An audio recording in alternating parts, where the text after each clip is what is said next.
Kalau Indonesia ya dibikin kayak gini, aku takutnya malah anak-anaknya seenaknya sih, lebih kurang Nah, ajar. Kalau menurutku ya, di sini sepi, nggak kayak di Indonesia. Jadi lumayan lah waktu itu malah apa subsidi yang dari pemerintah itu lebih banyak daripada gajiku yang biasanya. Jadi lumayan berarti bisa ditabung juga.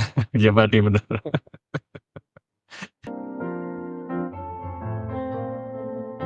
ngopi di teras bareng Rian.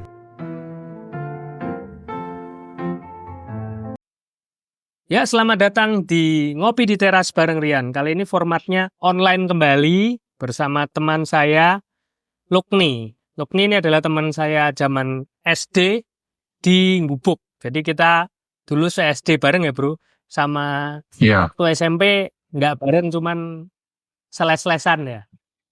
iya benar. Boleh dikenalin bro, Eh, dikit-dikit. oh ya, halo, saya Lukni. Saya dulu satu apa ya tempat tinggal di Gubuk, di Kecamatan Gubuk, Ya, bareng Rian. Ya, seperti yang tadi disebutkan. Oh, bahkan kita mungkin temenan dari TK ya. Kamu TK Pertiwi kan? dari TK betul. Dari TK kita. Oh, iya TK benar, Pertiwi. dari TK kita. Oh iya, Iya benar-benar, TK maaf Pertiwi. TK. Lama banget ya berarti ya. Iya, Iya, udah lama bro. Berarti berapa tahun? 8 tahun lah ya. Sampai SMP ya, 10 tahun lebih lah. Cuman baru-baru lah kita iya benar. reuni ya, belum lama ya. Masih tahun 2024 ini ya kita reuni ya. Iya, ya, kemarin apa Lebaran ya? Habis Lebaran. Hmm. Setelah Lebaran lah kayaknya. Jadi Lukni ini Oh iya, posisi iya benar. sekarang dia di mana, di Aussie ya bro, di Saint Coast Iya, Australia. Queensland. Iya, Jadi posisinya Lukni ini betul. sekarang adalah sebagai diaspora ya bro istilahnya. Oh iya, betul. Kita menyebutnya diaspora. Gimana pengalamannya bro? Pertama kali mungkin kamu udah berapa tahun sih berapa di sana? Sekarang ini tahun 2024 berarti udah 10 tahunan lah. Ya, karena aku pertama kali ke sini 2014 bulan Maret. Udah 10 tahun lah. Dulu awal-awal kok bisa ke sana gimana bro ceritanya bro? Oh, kalau aku itu biasa ikut istri.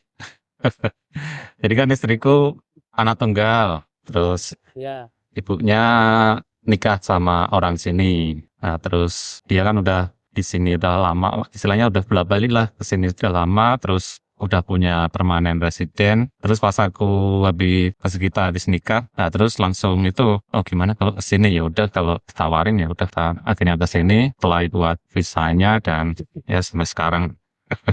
Kalau kamu sendiri pertama kali pindah ke sana itu pasti kan ada culture shock ya. Mungkin kalau istrimu udah sempat tinggal di sana agak lama ya. Kalau kamu pertama kali di sana kan pasti culture shock ya. Culture shockmu apa bro di sana bro pertama kali? Kalau di sini culture shocknya itu apa ya? Sepi. Hmm, Di sini sepi, nggak kayak di Indonesia. sepi. Ya, tetangga misalnya di sekitar sini memang ada tetangga sering lewat-lewat, cuma mereka ya apa ya kurang ngeloroi apa namanya nyapa gitu. Kurang sama. Jarang sih. Nggak Ya terus juga ya terus nggak itu juga nggak ada kumpulan apa gitu juga nggak ada. Terus di sini kalau di sini kan toko tutupnya itu gak siang. Jadi jam 4 jam 5 itu sudah tutup toko-toko di sini. Jadi sepi. Jam 5 ke atas itu udah sepi. Apalagi mall. Mall-mall itu juga udah tutup sore. Sore udah pada tutup. Sore udah pada Jadi tutup ya. mungkin itu sih kalau terdekat mungkin itu. Paling yang buka itu cuma restoran aja. Restoran-restoran yang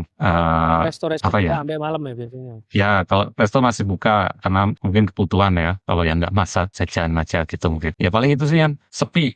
Berarti kamu dulu nikah sama istrimu nikah di Indonesia ya bro? Ya betul, aku nikahnya di Indonesia, surat-suratnya di Indonesia. Ya, berarti waktu itu ngurusnya jadi agak agak apa ya? Nggak segampang kalau nikah di sini dan mengurus di sini. Jadi aku nikahnya kan di Indonesia, aku ngurusnya visa juga dari Indonesia. Di apa ya? Persyaratannya mungkin lebih banyak karena kita harus juga minta minta apa namanya?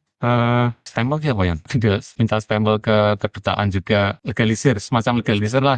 Iya ya benar. Legalisir. Jadi minta minta itu ke kedutaan yang di Jakarta kan, Australia yang di Jakarta. Pokoknya ribetnya ya ngurus-ngurus itu sih paperworknya. Jadi Hmm. waktu ngurus itu bolak-balik Semarang Jakarta. Terus pas ke sini, misalnya pas lagi jatah ke sini lagi gitu-gitu sih. Ribetnya gitu, habisin ongkosnya yang banyak. Tapi akhirnya langsung habis nikah berarti langsung pindah sana ya? Jauh ke Sunshine Coast langsung ya? Ya, selang berapa bulan ya? Sebentar, 2013, mau setahun, hampir setahun Tahunan nih. habis nikah, ya terus pindah ke sini. Ya mulai Ini ngurus-ngurus anaknya papernya itu tadi. 2 ya? Anakmu 2 ya, Bro? Kelahiran sana semua ya, Bro? Hmm, Ya itu kalau ya mereka kelahiran kebetulan semua lagi tuh. di sini. Nah, itu loh. Jadi anak-anak dua-duanya kelahiran di Australia semua. Jadi kalau sebagai orang tua yang kedua-duanya orang Indonesia itu, Bro, gimana caranya biar anak-anak tetap mengenal Indonesia? Jadi mengenal, oh aku tuh memang orang Indonesia aslinya. Jadi kan pasti kan kendala bahasa, terus kendala kebiasaan, kebudayaan pasti kan jauh berbeda dengan di Indonesia. Sedangkan mereka lahir di sana dan besar di sana. Nah, kamu mensiasatinya gimana itu, Bro? Kalau di rumah kan aku kebetulan ngobrolnya sama istri pakai bahasa Indonesia, kadang bahasa Jawa, malah sering bahasa Jawa malah. Jadi ya secara otomatis itu anak-anakku di telinganya familiar lah dengan bahasa Indonesia, bahasa Jawa, dan sebelumnya anakku yang paling gede waktu zaman apa ya, TK mungkin, ya TK itu dia mau apa ya istilahnya, ngasih timbal balik lah kalau diajak ngobrol bahasa Indonesia. Jadi bisa kan bisa mau jawab pakai bahasa Indonesia Ya. waktu TK. Tapi setelah dia masuk SD, nggak tahu kenapa mungkin pergaulan lah teman-temannya banyak atau apa. Terus dia nggak mau lagi istilahnya ngobrolnya pakai bahasa Indonesia. Malah sekarang full bahasa Inggris. Tapi dia paham istilahnya, paham pakai Ngerti. ya bahasa Indonesia. Kalau disuruh pakai bahasa Indonesia, dia pasti ngerti lah langsung dijalanin. Terus Jadi sering ngaku aja, aku arah ya. oh ya, untuk sementara ya betul. Terus aku juga kenalin itu, diajak itu kegiatan-kegiatan diaspora yang ada di sini. Oh iya ya. Ngumpul-ngumpul sama orang Indonesia atau mungkin kalau ada acara pentas atau apa, dia pasti diajak. Terus rumahku di sini aku kasih beberapa dekorasi tentang Indonesia. Jadi ada wayang, ada burung garuda, ada lukisan-lukisan yang dari Bali-Bali gitu-gitu. Jadi rumahku familiar di bagian ruang tamunya itu familiar Indonesia lah istilahnya. Indonesia. Terus juga ya, terus di mobil aku pasti tak setel kayak itu lagu Indonesia Raya. Wih. Indonesia Raya sama apa lagi ya? Pokoknya ada lagu nasional lagi aku lupa. Ya pokoknya aku familiarkan mereka dengan itu dan apa ya, sering aku sebut dan ulang-ulang sih tentang Indonesia dan cerita-cerita gitu-gitu. Bahkan anakku yang gede waktu kelas berapa ya? Kelas 3 kalau nggak salah. Kelas 3 dia bikin kesenian, istilah keterampilan lah di sekolahnya. Ya. Jadi dia dengan bangga mempresentasikan tentang Indonesia. Terus dia juga bikin apa? Bendera Indonesia. Terus juga itu apa ya? Puasa Ramadan. Dia storytelling tentang puasa Ramadan ya. Karena kan nggak di orang-orang sini kan nggak ada puasa Ramadan. Jadi dia storytelling itu tentang puasa Ramadan waktu itu. Aku malah yang ngasih tahu itu gurunya waktu kita istilahnya apa ya ngobrol interview. Jadi dia laporan ke ke aku terus diceritain kegiatannya apa Michaela di sekolahan. Seneng sih kalau apa? Iya ya benar. Terus seneng juga maksudnya dia nyadar sendiri dulu maksudnya eh tahu dia berasal dari mana. Wih. Ya karena kamu Kata-kata aku malah. berulang kali apa? Berulang kali ngomong tentang Indonesia terus ngasih konten-konten Indonesia, ngajak ngomong bahasa Indonesia otomatis dalam bawah sadarnya dia udah timbul kecintaan sama Indonesia lah. Nasionalismenya udah timbul sejak kecil loh, Bro. Soalnya kamu gitu. Yang kecil gimana, Iya Bro? betul. Situ juga nggak? Yang itu belum kelihatan sih. Dia masih having fun lah, main-main, seenaknya dia belum kelihatan. Tapi dia udah tahu itu.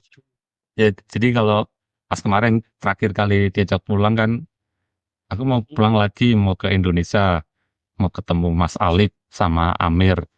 keponakanku kan. Jadi pengen main lagi sama mereka katanya gitu sih. Masih, tapi udah tahu juga kalau dia juga berasal dari Indonesia lah backgroundnya kita. Ya, gitu. Bagus lah bro. Jadi kalau Iya betul. anak-anakmu kalau pas mereka pulang ke Indonesia gitu ngobrolnya mau nggak ngomong bahasa Indonesia di sini? Ah, Indonesia. belum sih, belum mau ya. Belum juga. Jadi kemarin ya belum. Paling cuma kakakku atau ponakanku yang bisa bahasa Inggris paling ngobrolnya bahasa Inggris. Terus masku ipar juga paling pakai bahasa Inggris. Jadi belum belum belum sih. Ya masih. Nah itu targetku itu tadi biar anak-anakku bisa ngobrol sama saudara-saudaranya di Indonesia pakai bahasa Indonesia lah istilahnya. Mantap, mantap. Ya perlu pembiasaan lah ya. Mungkin lidah juga nggak biasa, terus agak malu-malu ngucap kalau takut salah juga kan. Karena Iya ya betul. juga kan orang Indonesianya nggak terlalu banyak ya. Nggak kayak di sini. Jadi pasti pasti Iya ada benar sih. Iya betul. perasaan-perasaan lain lah ya. Ya. Nah kamu kalau di Mhm. sana di Aussie itu berarti mengalami masa-masa pandemi ya bro? 2020 itu. Oh iya benar-benar kemarin. Iya Mm-mm. 2020 itu. Pas pandemi itu kamu pas di sana ya? Ah, iya, kebetulan pas pandemi Gimana tuh? di sini sih. Jadi cukup beruntung lah istilahnya, maksudnya di sini. Heeh. Jadi kan Hmm. aku pulang waktu itu pulang tahun 2018 terakhir, terus pengen pulang lagi 2020. Tapi ternyata malah pandemi itu terus nggak bisa pulang sampai 6 tahun lah. Terus pulang terakhir pas ketemu kamu kemarin itu. Terus Kemarin tapi itu. enaknya di sini ya, enaknya di sini itu makanya aku ngomong beruntung ya pas pandemi di sini karena kebetulan pas di sini pandemi kan banyak samalah istilahnya ada lockdown juga, banyak lockdown, banyak yang tutup, banyak yang nggak kerja. Tapi di sini enaknya pemerintah waktu itu pengalamanku ya, cerita pengalamanku. Hmm. Waktu itu aku kerja di restoran. Kerja di restoran, restorannya juga masih buka, cuma hanya take away. Boleh bungkus saja, nggak boleh makan di tempat kan. Terus kan pemasukan restoran juga nggak banyak waktu itu. Jadi istilahnya pemerintah ngasih subsidi ke yang punya usaha untuk bayar pegawainya. Jadi lumayan lah waktu itu malah apa subsidi yang dari pemerintah itu lebih banyak daripada gajiku yang biasanya. Jadi lumayan Berarti bisa ditabung juga. Ya berarti benar. Ya jadi untungnya itu sih kan waktu itu walaupun pandemi cuma ya istilahnya masih bisa hidup. Eh puji tuh. enggak ya aku juga lihat kalau di Indonesia juga mana gimana ya kurang tidak seberuntung di sini lah kalau aku bisa bilang. Hmm. Kalau di sini lebih lebih beruntung lah, Terus lebih dapat terjamin waktu insentifnya itu. selama berapa lama loh? Ingat nggak? Waktu itu berapa ya? Lupa sih kan. Tapi Lupa. waktu itu, Cukup nah, mahal ya. tapi kan kalau di lumayan sih kan. Tapi kan di sini waktu itu eh, nggak separah di Indonesia. Jadi Oh, eh ya, ya kasusnya nggak sebanyak di Indonesia. Terus kita juga istilahnya masih masih apa? Masih banyak yang buka, cuma hanya ada keterbatasan aja lah mungkin. Jadi masih perekonomian masih muter lah istilahnya. masih Masih, muter ya. iya ya, Nggak sampai mandek banget gitu ya. enggak. Ya jadi makanya bantuannya itu juga enggak lama kayaknya ya. Oh iya. Enggak yang sampai Harusnya mungkin bertahun-tahun. lebih lebih cepat ya. Nggak terlalu Iya ya benar. lama gitu ya buat Iya bantu. betul betul. Iya, Hmm. iya sih benar sih. Oke lah ya. Ya puji Tuhan pas berada di sana ya bro. Nggak di Ya sini. alhamdulillah sih kan. Mungkin kalau pas buat ke sana lagi susah mungkin ya. Ah iya benar. Ada karena temanku juga ada sih yang kesulitan. Kalau orangnya permanen residen, kalau mau balik sini dimudahkan. Tapi kalau misalnya dia masih visa yang visa-visa misalnya student atau mungkin visa working holiday atau visa yang istilahnya pekerja atau apa, mungkin agak susahan balik ke sini lagi. Wih, Ya itu. oke oke oke bro. Jadi kalau misalnya kamu waktu sekarang kerjanya kamu di bidangnya childcare ya bro? Oh iya, iya benar. Childcare, betul, betul. Kok bisa masuk ke childcare? Awalnya gimana tuh, Luk? Awalnya itu lihat istriku dia kerja di childcare duluan kan. Jadi lihat aja, oh kok nyantai, kok enak, terus juga masih relate sama ijazahku di Indonesia, masih relate lah dunia pendidikan lah. Ya benar, dunia pendidikan. Jadi, kenapa nggak coba? Terus akhirnya aku coba itu daftar. Dan enaknya di sini untuk Hah? permanent resident kayak aku sama istriku, sekolah di sini bisa gratis yang untuk jurusan itu, jurusan childcare itu. Gratis. Iya gratis, jadi gak bayar. Jadi lumayan lah istilahnya. Pendidikan dulu ya? Iya benar. Jadi kita apa ya? Bukan sekolah tapi semacam kursus gitu ya, semacam kursus 1 tahunan lah istilahnya gitu. 1 tahun. Jadi ya, jadi biar bener-bener apa ya? Memahami dunia dunia kerjanya istilahnya gitu. 1 tahun full sekolah atau langsung sambil nyemplung ke bidangnya itu, Bro? Oh kalau ini langsung nyemplung yang. Nah Oh. bedanya aku sama istriku, kalau istriku dia ikut yang kelas. Oh. Jadi ikut kelas, jadi seminggu berapa hari dia datang ke sekolahnya sampai setahun lah istilahnya. Nah kalau aku online kan, ambilku online. Oh. Seharusnya targetnya itu, bukan target apa ya, di jadwalnya setahun. Hmm. Tapi aku nyelesainya 2,5 tahun. Karena Molor. karena aku ya agak agak slow lah istilahnya. Aku nggak buru-buru. Jadi 3 tahun, 3 tahun sorry, 3 bulan aku belajar, terus 3 bulan istirahat, break. 3 bulan belajar, 3 bulan break. Jadi nggak lama, yang bikin lama itunya sih. Sebenarnya kalau diambil langsung, ya kalau selesai langsung bisa, cuma aku nyantai, maksudnya nggak target lah istilahnya, nggak masalah, dinikmati. Nah, kalau pendidikan di sana sendiri, misal kamu childcare tuh kayak anak usia berapa sampai berapa sih, Bro, di sana? Kalau di tempatku, aku lali ya. Pokoknya sejak bayi ada childcare-nya, dari bayi sampai umur 6 tahun, maksimal 6 tahun. Jadi ada nursery, ada junior kindi, terus pre-kindi sama kindi. Kindi itu ibaratnya kalau di Indonesia kayak TK kecil, TK kecilnya lah. Jadi persiapan untuk masuk ke TK besar, terus masuk ke SD itu. Jadi ada yang daycare, ada yang istilahnya nitipin anak, terus ada yang persiapan untuk masuk ke TK, TK besar lah istilahnya atau bisa atau masuk SD. Jadi itu. Jadi ada yang cuma itu aja sih, nitipin aja, ada yang buat persiapan sekolah. Itu sih.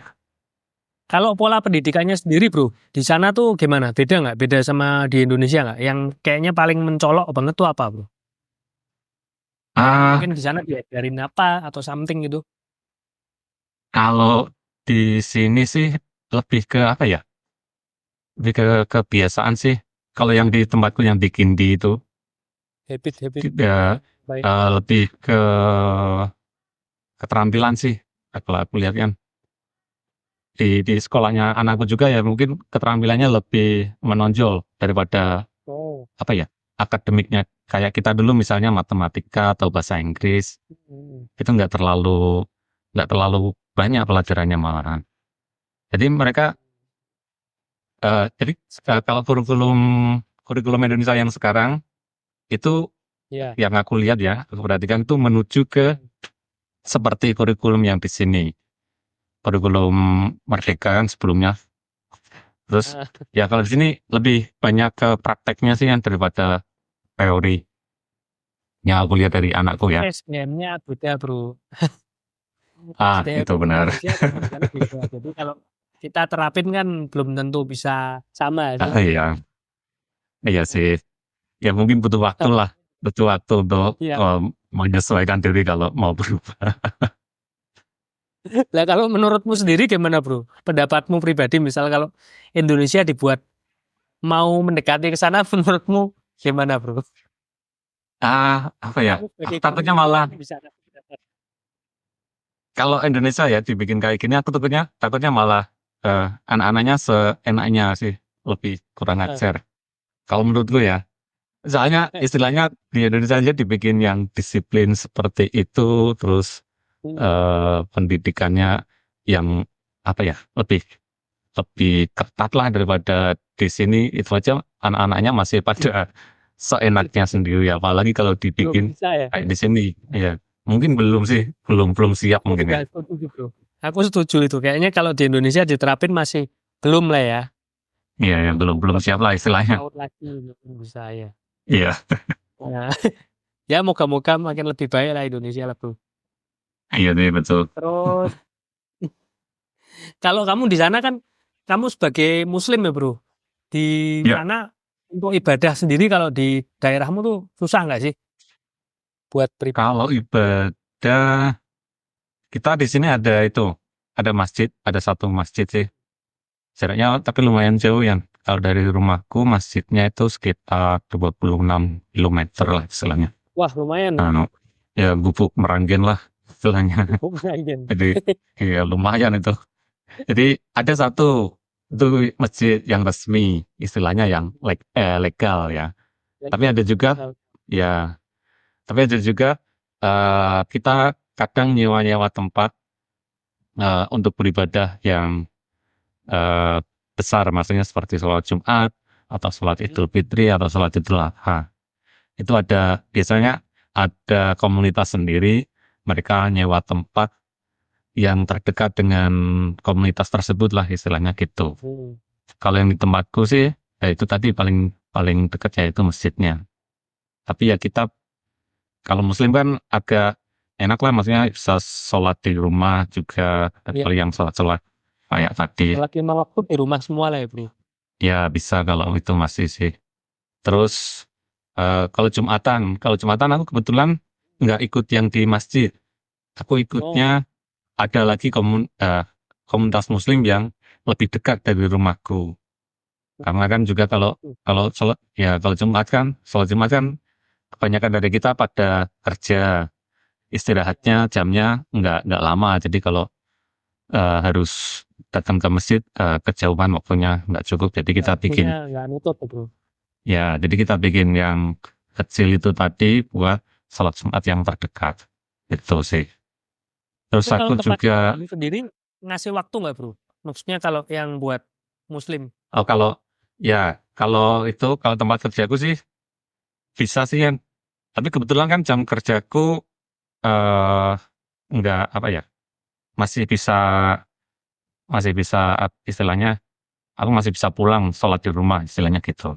Oh, Karena dekat rumah ya juga ya tempat kerja ya bro.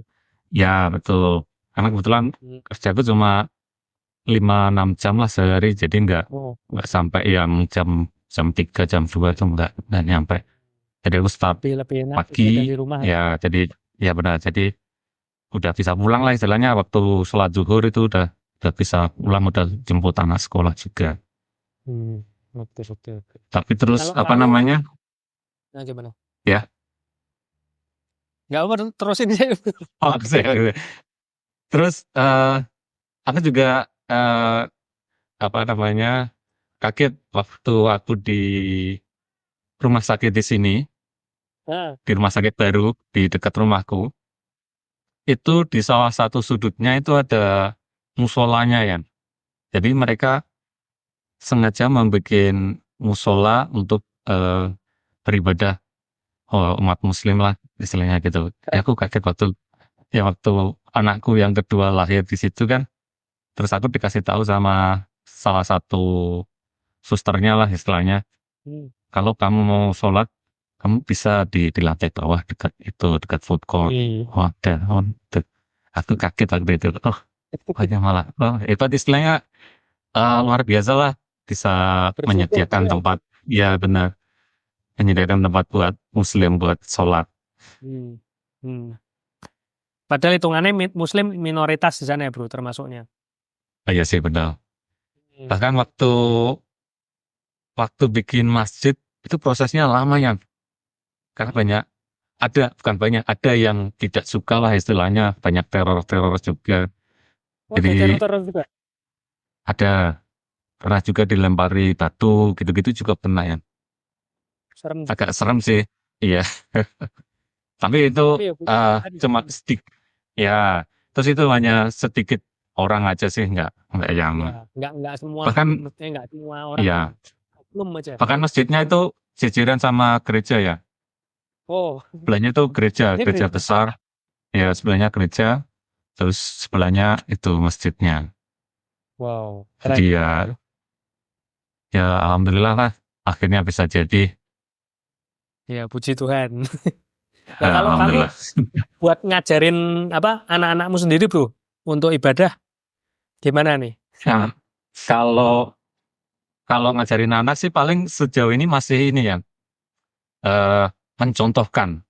Aku belum Menerapkan. belum ya, ya belum kebanyakan itu sih, kebanyakan nyuruh lah istilahnya.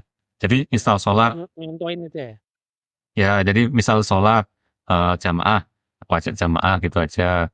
Aku liatin di jamaah ini seperti ini gitu. Terus cara wudhu diajarin. Terus Oke. paling doa-doanya doa-doa yang pendek-pendek dulu sih, kayak doa makan, doa tidur, Al-Fatihah gitu-gitu sih paling yang sejauh ini masih seperti itu. Terus kalau apa namanya kayak sholat Jumat itu juga kalau pas mereka libur sekolah pasti diajak Ya, juga sholat Jumat. Terus kalau sholat Id sama sholat Idul Adha pasti pasti kita datang. ikut dong. Terus ya terus pasti ini dulu ya. Biasanya aku pesan libur dulu. Jadi dari kantor kan kalau sini kan nggak ada tanggal merah. Jadi Nggak ada tanggal merah. pas Lebaran kan nggak ada tanggal merah. Jadi aku Free. di kalender itu kira-kiranya tanggal berapa aku ngajuin cuti dulu buat libur. Hmm. Biasanya gitu sih. Hmm.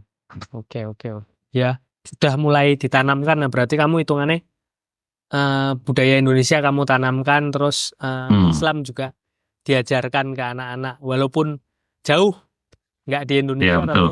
tetap ajaran-ajaran itu tetap diturunkan. Iya betul betul Ya, ya. kamu sendiri di sana kan kayaknya tergabung sama itu ya, Bro, organisasi diaspora ya, Bro. Oh iya betul Seperti betul. itu ya.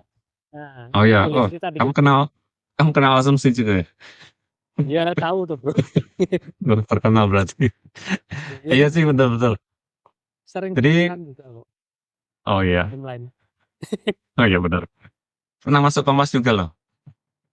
Hmm. Gimana tuh, Bro? Jadi kalau Asumsi itu udah lama yang di sini ya. Banyak sebelum aku di sini, Asumsi udah eksis lah istilahnya, udah sering bikin acara dan sebagainya. Terus pas pandemi Ya. 2019-an itu apa namanya? Ketuanya istilahnya merekrut aku untuk gabung lah. Karena kata dia Hmm. aku punya apa ya istilahnya? Kemampuan lah untuk bersosialisasi dan ikut membantu lah di komunitas itu. Jadi 2019 aku mulai aktif di Asumsi Asumsi. terus sampai sampai sekarang. Dan alhamdulillah tahun kemarin aku diangkat jadi ketuanya. Jadi ya istilahnya apa ya? Mereka mempercayakan komunitas itu untuk saya pimpin lah istilahnya seperti itu. Jadi ya suatu kebanggaan juga sih ya baru sebentar aktif di komunitas terus dipercaya untuk megang komunitas sebesar ini. Luar Ya, biasa sih. melayani lah, Bro ya. Melayani Iya betul orang-orang betul yang betul. membantu, support juga kan di sana. Jadi Iya iya benar. kerjaan yang apa? Pahalanya banyak. Iya betul. Nggak dapat uang cuma dapatnya pahala istilahnya gitu. Ya.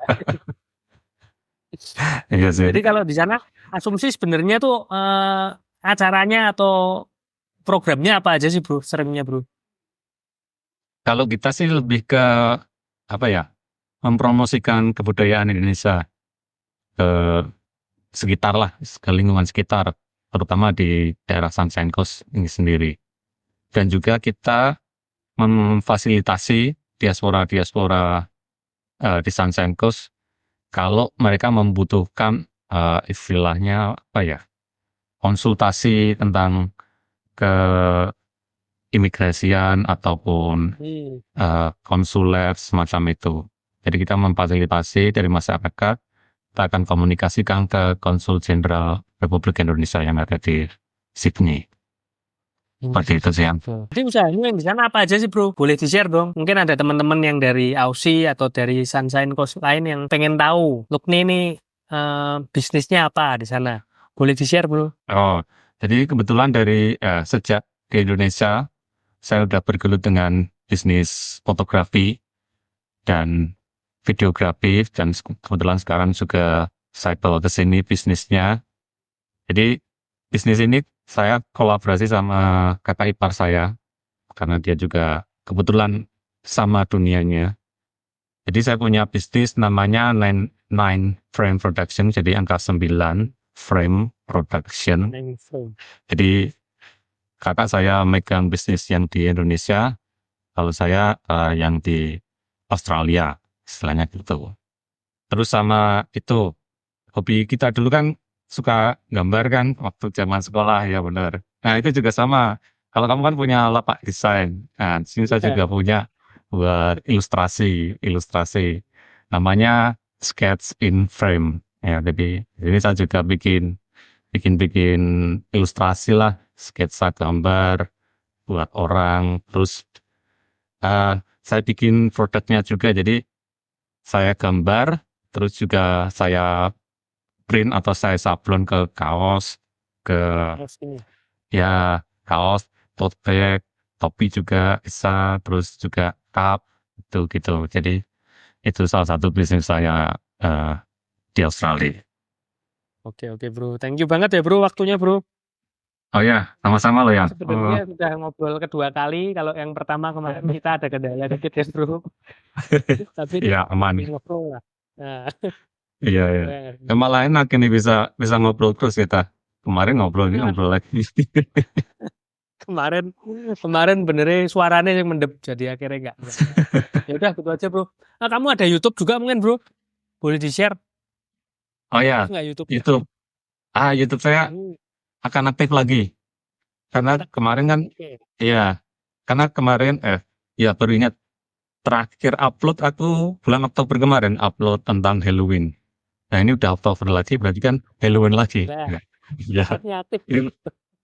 Ya benar. Kamu juga inspirasi loh Yan. Ya. Inspirasi aku buat ngaktifin YouTube lagi. Wah, thank you. Jadi, ya, nanti misalnya mau konten-konten bareng, aku dari sini boleh tuh bro. Oh ya, siap. Iya sih, siap. Atau apa yang bisa kayak gini. Oke, nanti kita ngomong-ngomong lagi. YouTube-mu apa bro? Di-share bro. Boleh bro. Channelnya. YouTube-ku namaku sih sejauh ini masih namaku Lukni Hakim. Ya di situ. Nanti linknya Pak. Ya, lampirin. Oke, sip. Ya. Jadi kontennya saat ini masih random sih. Cuma nanti akan saya bikin apa ya? Dibagi-bagi lah istilahnya. Ya menarik. Oke, sip. Thank you ya bro. Oke. Ya, makasih Yan. Sampai ketemu. Ya, sampai ketemu lagi.